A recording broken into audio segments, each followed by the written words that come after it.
Hello and welcome to an introduction to the Arduino Uno R3 and Arduino programming.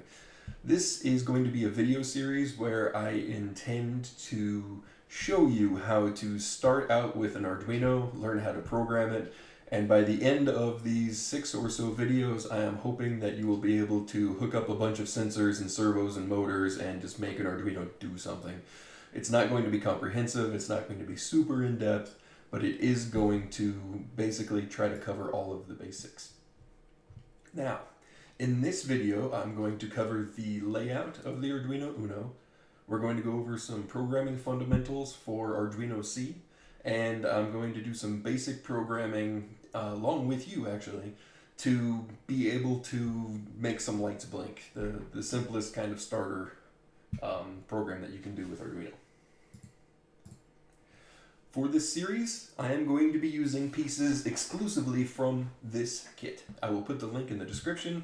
If you want to follow along, you can purchase it and you will have everything you need to do all of the projects in this series as well as a lot more.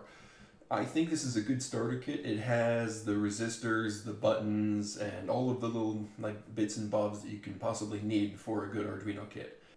It comes with a CD that has more than 30 lessons on it that you can do as well as the ones that I am doing here. There shouldn't be many overlaps. I am coming up with these ones on my own as I think they are ones that would be helpful. Now, let's get into the Arduino Uno R3.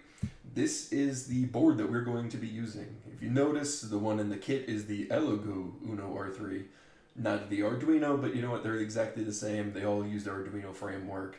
Basically, it's just whoever decided to make the board, and that board comes with that kit.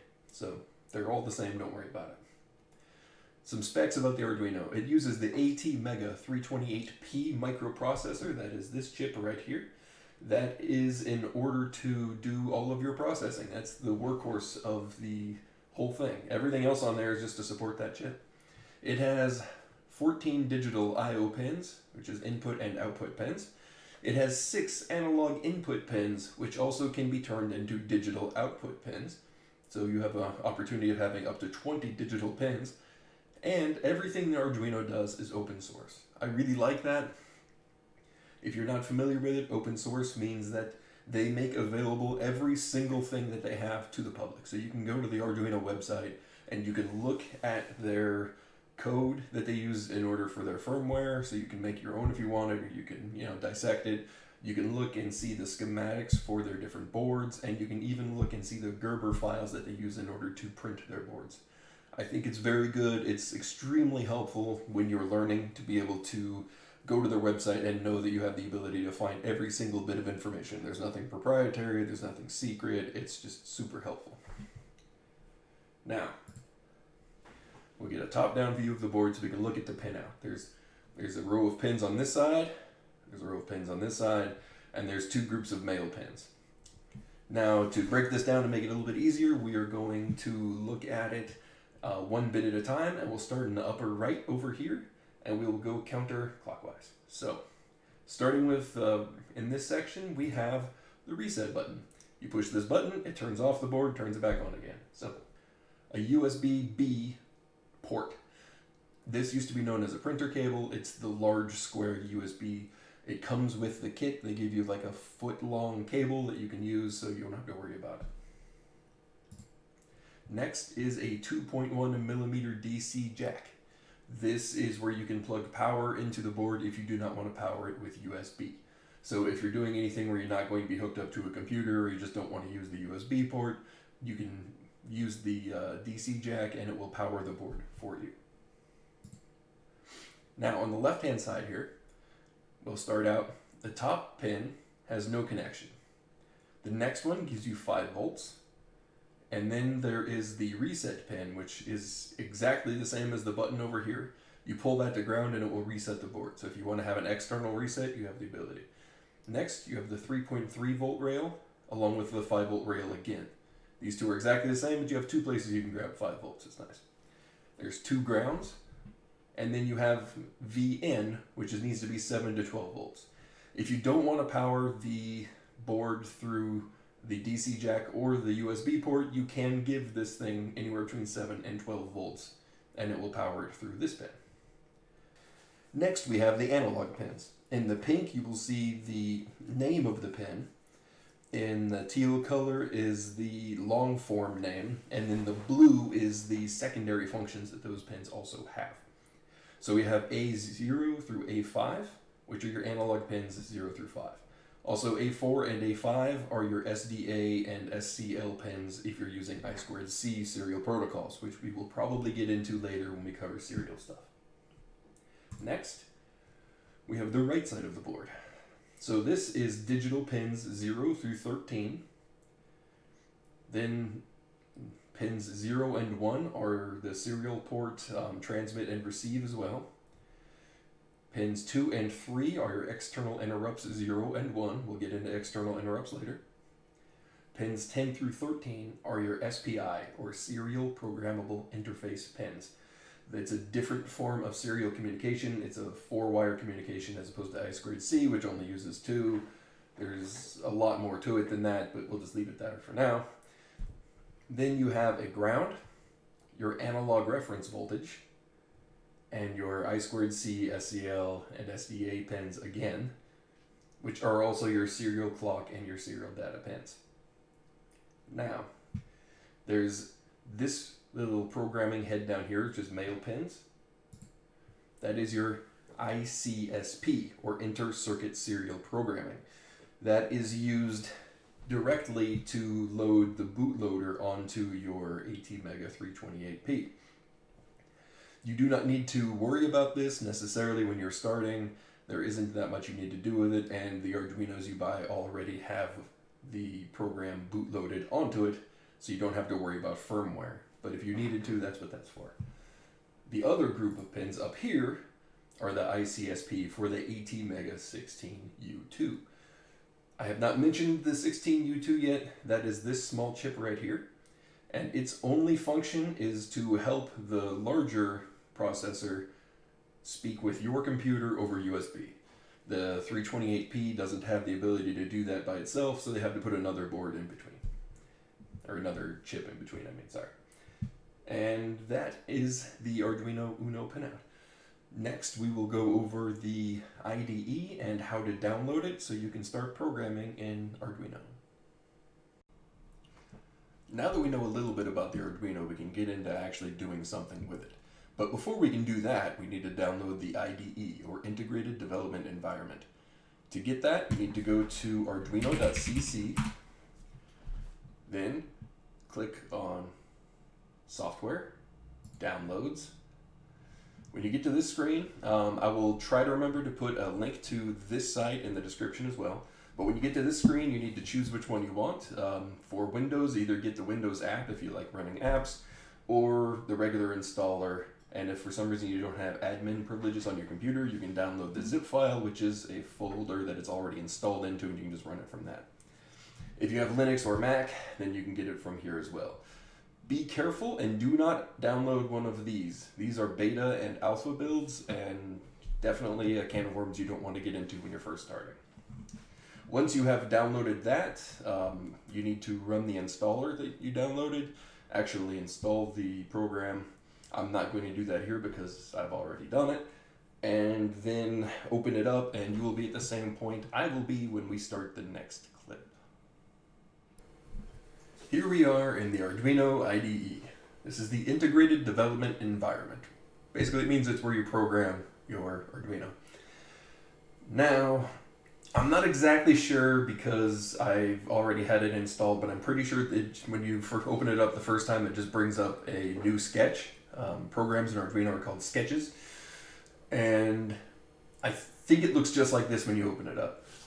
Now, as you might notice, it's almost impossible to read what's on the screen right now. So what I'm going to do for the videos to make it easier for you is I'm going to make it full screen and then use Control and my mouse wheel to make it bigger. So that should be a lot easier for you to read.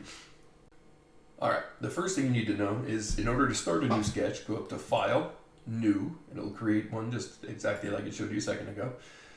Another thing to keep in mind is in Arduino, it uses a modified version of C programming. The first thing in C programming is anything that has these two slashes like this is a comment. That means that it will have no effect on your program. You can write whatever you want, and it is very helpful for you to have them going. Bring up my reference here for what I'm trying to do. The next thing to keep in mind is that in Arduino programming, there are two functions that must always be in your program. Those are setup and loop. They must always be there, so the Arduino IDE adds them for you. The way that it works is inside of setup, as it says here, this code will run only one time. So when the Arduino starts up, it runs everything in setup, and then it moves on to the loop. So you put things there to initialize or get everything set up that you need to set up. That's why it's called that. The other one, the loop, is just that. It's a loop. It will continuously cycle throughout the entire time the Arduino's on. So when the Arduino boots up, it runs through setup, and then it runs loop continuously. That is the basic idea of how codes work. So let's start. Just make one. First thing I'm going to do, I'm going to start at the top. I'm going to put a comment that explains what the code is.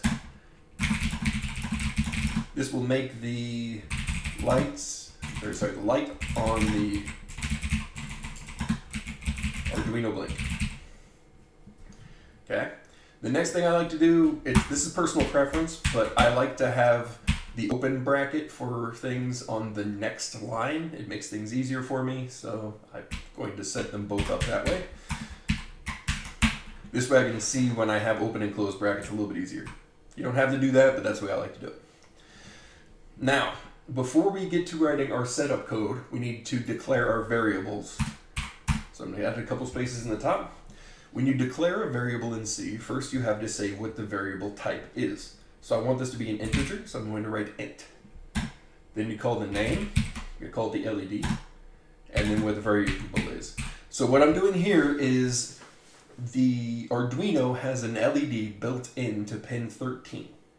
So what I'm going to do is, instead of having to write pin 13, which is just write the number 13 over and over again, inside of my code, I'm going to call LED 13. So anytime I put down LED, it just writes down 13 for me. This is not the most efficient way to do this, but we'll get into more efficient ways to do it later. Right now, we just want to make it work.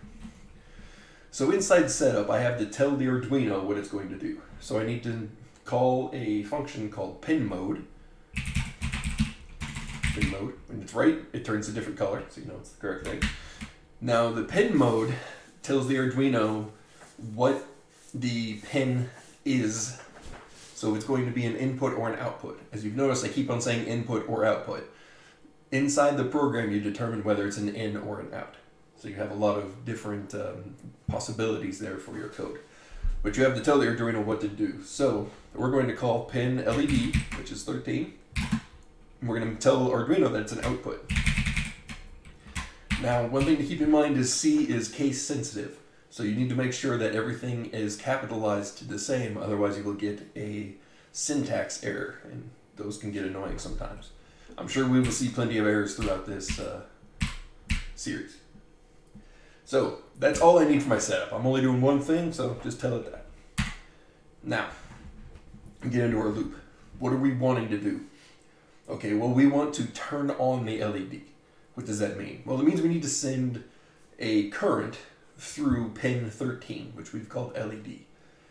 So in order to do that, we need to remember that this is a digital pin. So in digital pins, you only have two options. You have 0 and you have 1, correct?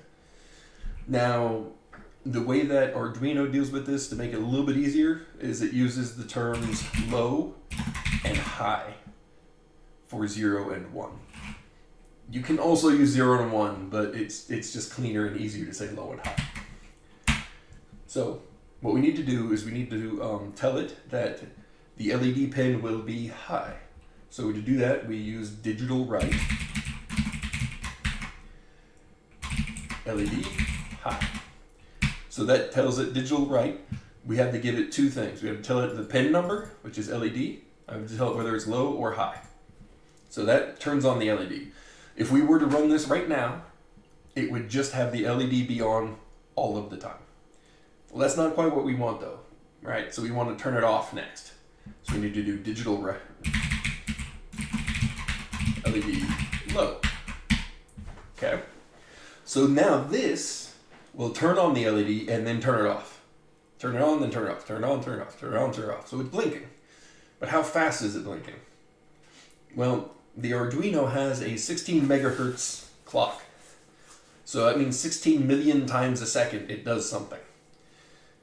The standard rule generally is it takes 4 clock cycles to run one line of code.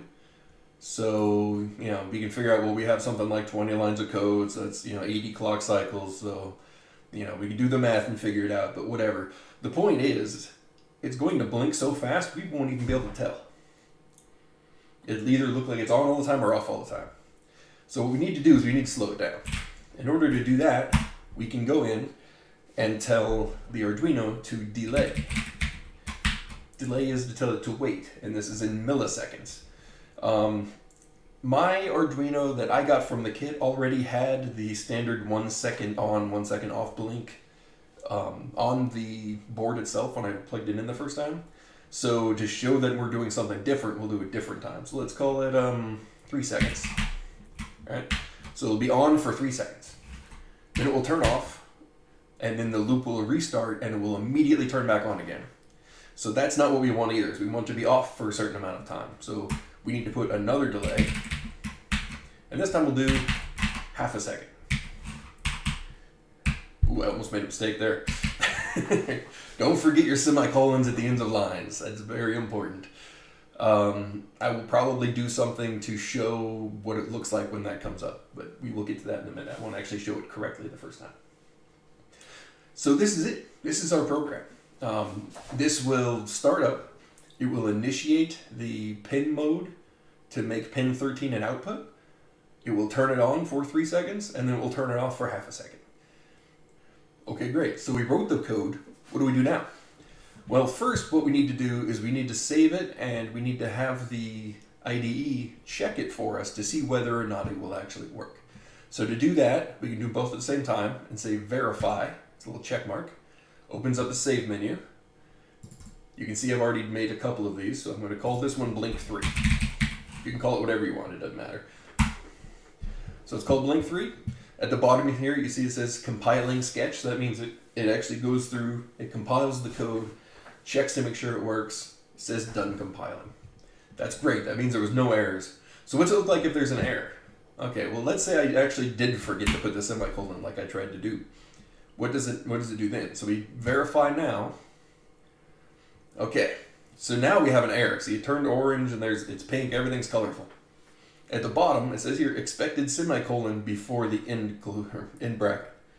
So it tells us, hey, we forgot to put a semicolon. So we put in our semicolon, we check it, and it works. Now what we need to do is take the USB cable, hook it to the Arduino and the computer. And after we've done that, you have to go up to Tools, go down to Board and make sure it says Arduino Uno, because that's the board that we're hooking in. And then you have to go to Port, and you have to select the port that has the Arduino in it. So it's showing me 2 options. One has an Arduino, one doesn't, so I go to that one. Then you hit Upload. It checks the sketch one more time. It tells you a bunch of information about what's going on. We'll get into this stuff later. It's not important right now. And then it says done uploading, because it doesn't take very long to upload this. It's only like 20 lines of code. And if you look at your Arduino now, the light next to pin 13 will turn on for 3 seconds and then turn off for half a second and continuously do that. You have now completed your first Arduino code. Congratulations. What's next? All right. So, as a challenge, I want you to take your code and make it so that the light turns on for 2 seconds, turns off for 2 seconds, then turns back on for 1 second, then turns off for 1 second, and then repeat that forever. So I want you to go through, change the code, and then after you are finished with that, come back and we will do the next circuit. The next circuit is going to actually have components to it, and we're going to show you how to put that together here in a second. So here are the parts we're going to need for our first circuit. I'm probably going to go into a little more detail on everything for this circuit than I will for the rest, but it might be helpful for some of you to see that. So we're going to need our breadboard, which can be found inside of the breadboard box, obviously. We're going to need an LED, which you will find inside of the plastic container. And we will need a 220 ohm resistor. You can tell the 220 ohm ones by either the coloring, the colored bands on the resistor will be red, red, brown, or it says 220 on the bottom of the strip. Now, one thing you will notice is when you get a new breadboard, the spring clips inside are very tight. So it's going to be difficult to insert some of the smaller components like the resistors. That's just how it is. It'll make a better connection when it's done, and over time they'll kind of wear out and it'll work. But you may find you have some trouble fighting with that. Now remember, on an LED, the longer leg, which I have bent a little bit, is the positive leg. So I'm going to put that to the left for you. Then I'm going to hook up the resistor to it as well. So you have to kind of fight those a little bit to get in there. If you find one that's especially stubborn, you could just move over one leg or one pin and you're probably fine. Okay, now that I have those parts in, I'm going to put in my wires. So for this, what we're going to do is we're going to have the light come on gradually and then turn off gradually, kind of slowly blink. So for that, we're going to use the analog pin. So I'm going to hook this to the A0 pin here at the bottom of the board, like I showed on the pinout. Okay, so here I made a mistake. Apparently, the Arduino Uno doesn't have a digital to analog converter like I thought it did. So we're going to have to use PWM instead to get the exact same effect that we wanted. That means that we can't use the A0 pin like I had planned when I first recorded this. And so instead, you need to hook up this wire to pin 6 instead. That goes to the end of the resistor. And then I need to tie the other side to ground, which you find right in the center. They're very well marked. And that goes to the side of the LED.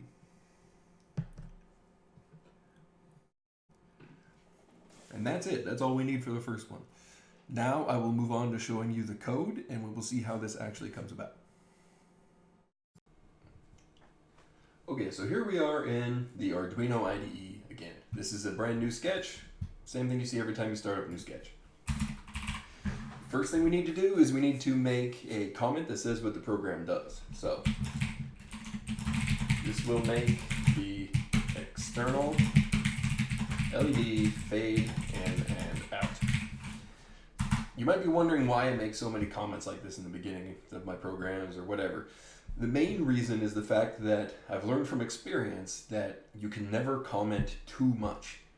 When you're doing something, everything flows, everything makes sense. When you look at it again, even days later, let alone weeks or months, it's a big jumbled mess. You have no idea what you were thinking or doing. I've come back and had no idea what I was trying to pull off with this. I don't understand what the point of this function is that leads to this other one, and yeah, it's murder. I've had to remake code entirely because it'd just be faster to do that than to reason out what I did the first time. Then usually about halfway through I figured it out and I realized that, I wasted all that time. So now I try to put a lot of comments into my code. It doesn't add any space to it. It makes it bigger on your disk, but it doesn't get compiled, so it doesn't take up any more space on the Arduino where the space is limited. So always over comment. That's, if you learn anything, just please learn that. Now, like last time, we're going to need to set up some variables. So first, I'll make a variable for the LED pin. So we're going to call that another int. LED equals 6. Now, this is a good time to mention why I changed it from A0 to 6 in the video. It turns out that I learned that the Arduino Uno doesn't have a built-in digital to analog converter. I was going to use only analog values for this, but we can't. So I had to change it to 6, which is one of the PWM pins. If you look at the Arduino, there's a little tilde next to lots of the pin numbers. Those are pins that are capable of PWM, which is pulse width modulation. It changes the amount of time that it is on so it can control the voltage. So if it's sending out 3.3 volts and it's on half of the time, you now send out 1.65 volts. And so it uses the length of the pulse as opposed to the amplitude, and there's other modulation schemes, but it doesn't matter. So we're going to use pulse width modulation for this.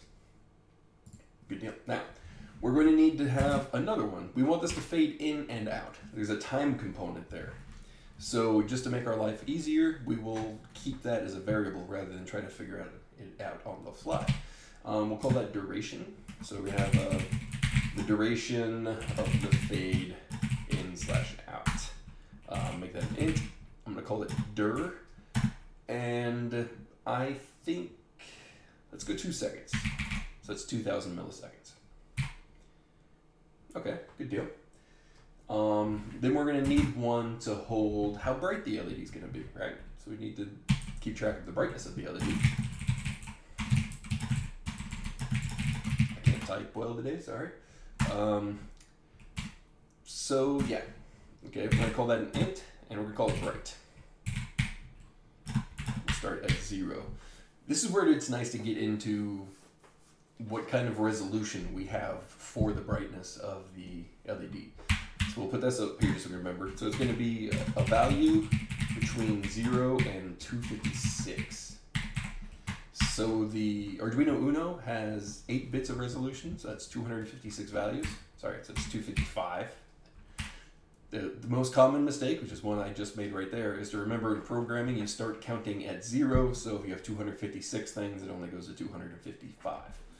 That's a very common mistake, and as you saw, I just made it myself. Okay, so that means every time we go through the loop, we're going to increase the brightness. Okay, good deal. Now, let's fix this because I don't like that system. There we go. What we're going to need to do in the setup is set the pin mode, LED, and that's going to be output. Next, we're going to need to set up our loop. This is where most of the work is done in a program. Everything happens in the loop. The first thing we're going to need to do is tell it to turn on the LED to the brightness that we want. As there was digital write before, there is also a function called analog write. Okay, it needs the pin number, which we set to LED, and the brightness. So we're going to set the bright. So for us, it's a brightness. The analog write is only sending an analog value, which is a PWM value, which is a value between 0 and 255. So it's a variable voltage in this case, but that will change brightness for us. So bear in mind it's not only used for brightness, it's just used as a straight up analog value. Now, we need to start figuring out what we're going to do. So, next, we need to increase the brightness. The easiest way to do that is just increase the value of the variable bright. If you're unfamiliar with it, saying bright plus plus is the exact same as saying bright equals bright plus 1. It's just easier and less wordy to put plus plus, so they made one built in for programming. All right, what will this do? It will set the pin mode of the LED, then it will turn on the LED at 0, then turn it on, then change the value to 1, immediately change it to this, and keep on doing that and run up and up and up forever. There's 2 main problems with this. Firstly, it will do it at 16 megahertz. I think that's a little faster than we want. We have this duration value, so we should use it, right? Okay, so next we need to go delay dir. So we're going to do a comment that says wait the duration value. Next, we need to look through and see that the duration is 2 seconds. So it's going to turn on, change the value, wait 2 seconds, increase it, change the value, wait 2 seconds, increase it, and on and on and on. So it's going to take a very long time for this to get to full brightness. Roughly, 512 seconds. We don't want that. We wanted it to be 2 seconds. So we need to change our value of duration. We know we have 256 steps. So if we divide duration by 256, then we can get the proper value. We could do that here like this. So we say wait duration divided by 256. But since the only thing we need duration for is this, I don't think there would ever be a time that it isn't 256. Or divided by 256. So that means it's just easier, I believe, to put it up here. And so anytime we say dir, it's going to be the right amount. Okay? So let's figure out what this program's going to do now. It lights up the light, increases the value, waits a small amount, makes it brighter, waits a small amount, makes it brighter, waits a small amount. And after it does that 255 times, it's going to be at maximum brightness. The next time it comes through, it's going to make brightness 256. And what does that mean for us? Well, we only have 0 to 255 to choose from. So if it puts in a value of 256, Arduino is nice in the fact that it won't make an error happen, but it will just leave it at maximum brightness. So this will fade into maximum brightness and then keep counting and make it, it's trying to make it brighter, but it can't. So we don't have any kind of fading out happening here. So in order to do that, we need to bring in what are called conditional statements. A conditional statement is just that. It's something that happens only when a certain condition is met. Okay? So what we'll do is we don't want it to always increase the brightness. We do want it to always wait, so we'll leave that. So to start a conditional, you type if, and then you put the condition inside of parentheses. So if bright is less than 255, put in brackets, and then the thing in brackets is what happens if the condition is met. So it's an if-then setup, okay?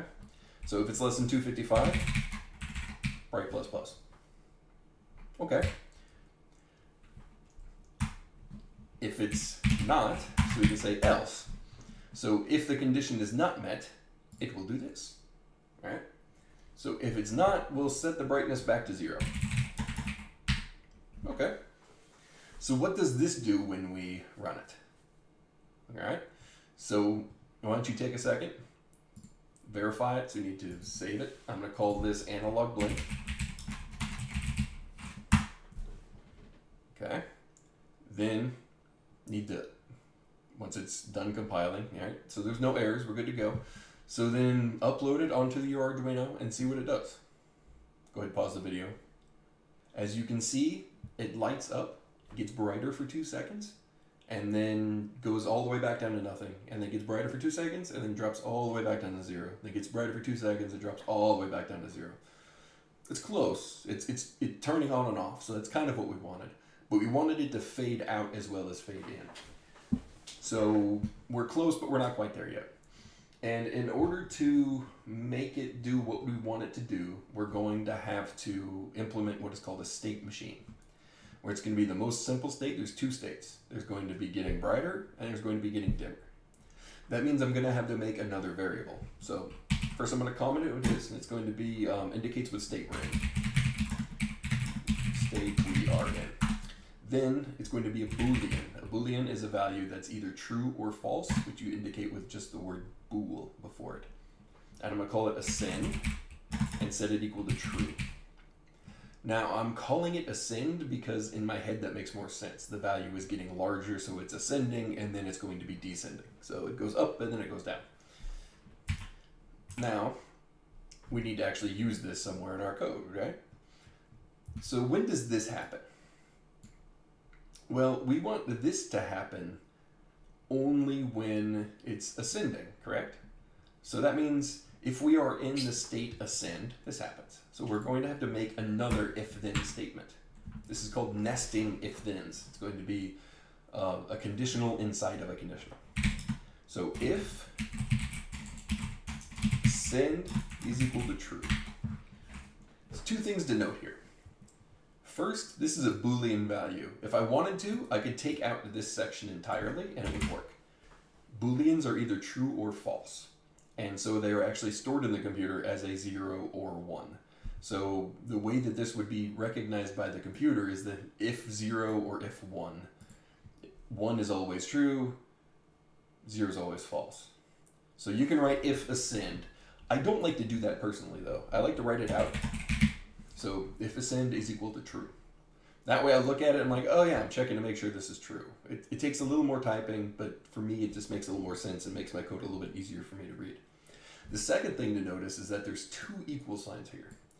Inside of a conditional, you can't just write if ascend equals true, because this statement right here is already used, for instance up here, to set the value to true. So if you do this, you are actually setting the value, you're not testing the value.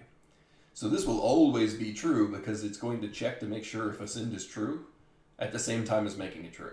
So don't do that. You have to remember that it's always is equal.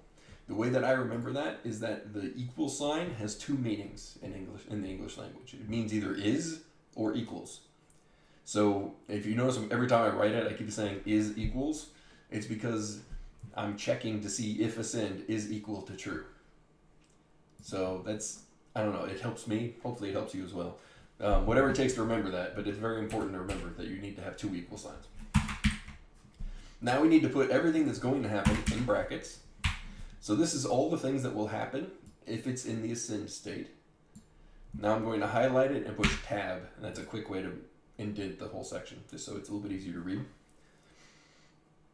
Okay, so now if we are in the ascend state, we want brightness to get bigger as long as it's less than 255.